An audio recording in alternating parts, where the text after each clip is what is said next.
acknowledging your shortcomings in life. A lot of people talk about triple down on your strengths. Triple down on your strengths and don't worry about your shortcomings.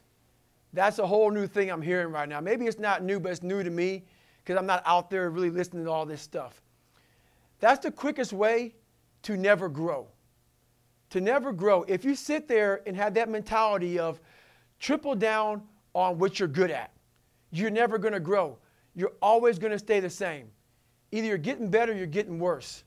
So one thing that helped me out a lot when I was growing up was people always ask me, how do you build mental toughness? Mental toughness, a lot of people have these classes out here. A class on mental toughness, positive thinking, visualization, all these different techniques. Mental toughness is a lifestyle. It's something that you live every single day of your life. When I was growing up, I was a lazy kid. I was a lazy kid. And everybody goes, how did you get to where you're at today?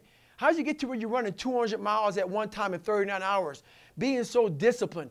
It started off, honestly, with recognizing that my bedroom was dirty.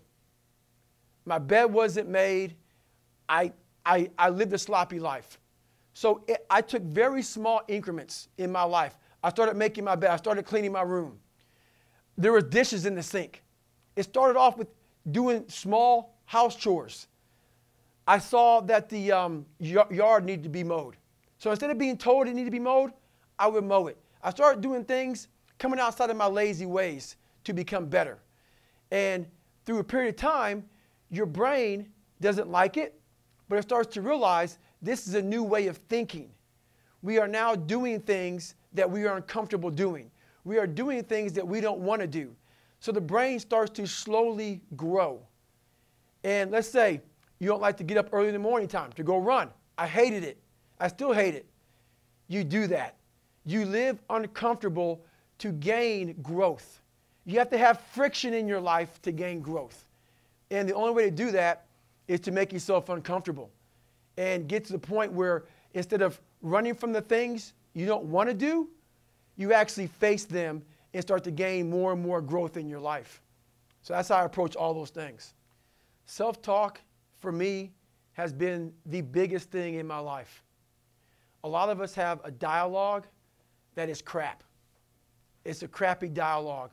We live in a world right now that is very external. Everything is very on the surface, superficial, everything. And what we're telling ourselves is what we see on TV, is what we see on Instagram, is what we see on Facebook. And we're telling ourselves stuff that doesn't really penetrate to our core, to the inside of our soul. So our self-talk is like, what am I going to wear today? How am I going to look today? I need to act this way today because this way is cool. My self-talk became something that actually made me better. And I had a whole bunch of negative things in my life. And to get to the self-talk portion of it first, you have to quiet all of the phones and social media and all the negativity of the world to get to even hear your own self have a self-talk. You can't have self-talk if you're hearing someone else's dialogue and what they're putting out on social media, how they want you to act, how they want you to dress, how they want you to talk. Everything out there is you're trying to keep up with somebody. You're not trying to find your own self. So you have to clear away all the crap.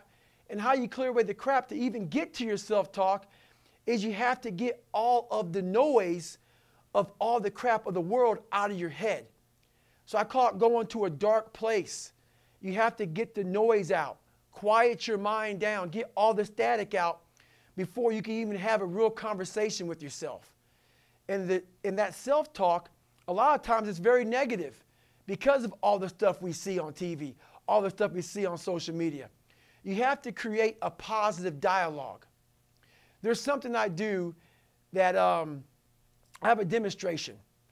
And I make somebody very strong, and I can make him very weak within 3 seconds. I put self-talk, I put my own voice in their subconscious.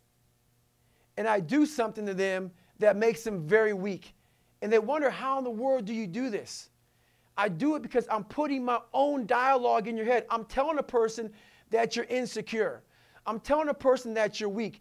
And I'm able to make this person almost They have no strength. And then I give it right back to them.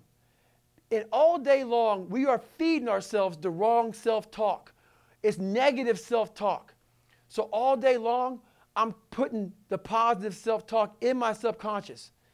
I'm making sure that I'm walking around all day long, giving myself the proper fuel to attack the world. That's why I work out hard every day.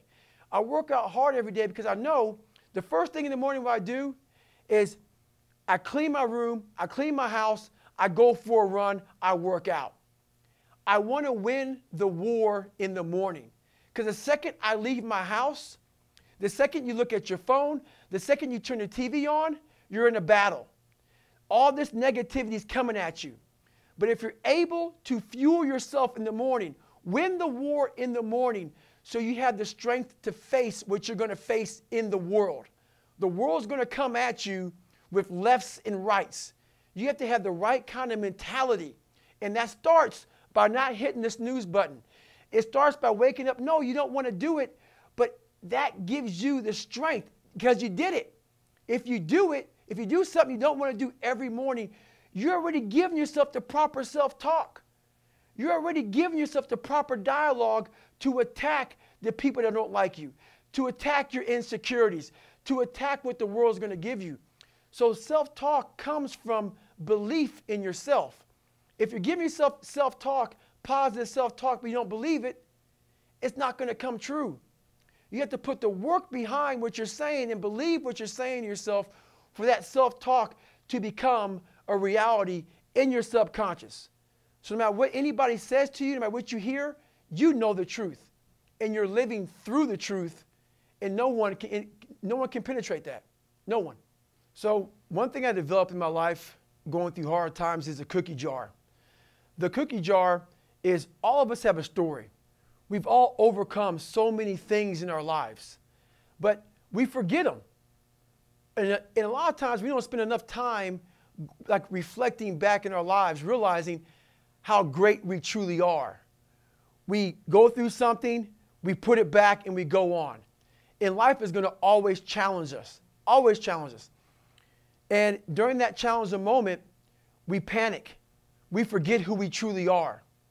That cookie jar that I designed for my brain is something that in that 1 second of panic, we lose our mind and we also lose how far we've come in life.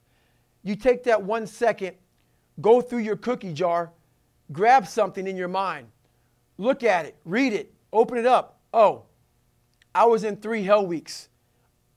I graduated 2 of them. That's a cookie. It reminds yourself just how hard you are, and it puts you right back into the right frame of mind to overcome whatever's in front of you. And usually, whatever's in front of you isn't as big as we make it out to be. We start to make these very small things enormous because we allow our minds to take control and go away from us. We have to regain control of our mind. And that's what the cookie jar is. It's gaining control of a situation that isn't that big. Most situations in life aren't that big. And if they are that big, usually we can find the strength to handle them just through having the right mental process. The 40% rule is something I designed also when I was growing up.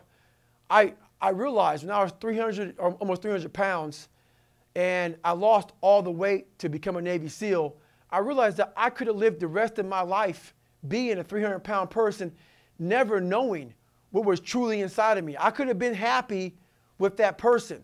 I was living at about 40%, maybe not even 40%. So in life, like a lot of cars have governors on them. A governor is something where, let's say the speedometer says 130 miles an hour. You put a governor on a car, it may only go 91 miles an hour because that governor stops that car from going 130. We do the same thing to our brain. When our brain starts to go through suffering, when our brain starts to go through pain or starts to go through insecurities, when we start to feel uncomfortable with ourselves, our brain gives us a way out. And that way out is usually quitting or taking the easier route. If we're able to look at ourselves and face whatever we're running from, you start to gain more percent on top of that 40. you start to realize, okay, you start to slowly take that governor off your brain. We can do a lot more than we think. And like at work, a lot of us have a horrible mentality at work. We go to work, we put all these negative things in our brains, and it starts to cap our potential. We cap our potential by saying we're giving 100%. No one's really giving 100%. Usually you're giving 40% because that governor is stopping you. You feel pain, you feel suffering, you feel discomfort, you stop right there. Everybody has a wall in their mind. It's a wall, and it stops us from going further. Most walls have a door or a window. You have to find that. You have to have the courage to find that. And once you open that door or that window, you'll realize how much further you can go. And you're going to continue hitting doors and windows along this journey. But you have to have the courage to open them up to get to that 100%. So it's all about having the courage and realizing that we have a governor. We have to push past that governor and past our own mind games.